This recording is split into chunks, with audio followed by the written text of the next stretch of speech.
आणि बातमी मुंबईतून आहे। कांदिवलीमध्ये कोळी समाजाच्या अपमानाच्या आरोपावरून गदारोळ झालाय। भाजपच्या पियुष गोयल यांनी कोळी समाजाचा अपमान केला असा काँग्रेसने आरोप केलेला आहे। कांदिवली पोलीस चौकीमध्ये काँग्रेस भाजप समर्थक या दोघांमध्ये बाचाबाची झाली। काँग्रेस आणि भाजप समर्थकांची एकमेकांविरोधात पोलिसात तक्रारही दाखल झाली आहे।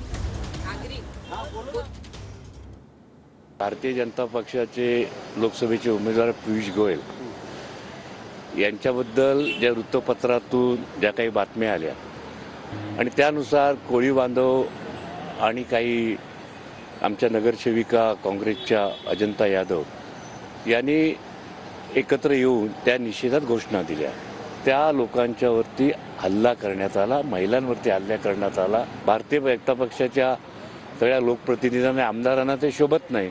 योगेश सागर जे आले तिथे त्यांनी हे अशा प्रकारची सिच्युएशन समाजामध्ये तेढ निर्माण करणं, योगेश सागरला आम्ही पण मतं दिलेत ना, त्यांनी तरी स्वतःची जरा आठवावं काय आहे तो प्रकार।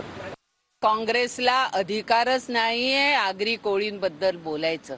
आणि मी माझ्या तमाम पत्रकार बंधूंना सांगू इच्छिते, आज तुम्ही बघाल तर उष्णता किती वाढलेली आहे। मला आता किती घाम आलेला आहे। मला घाम आल्यानंतर मी माझा रुमाल घेऊन मी घाम पुसणार नाही, असा घाम पुसणार नाही।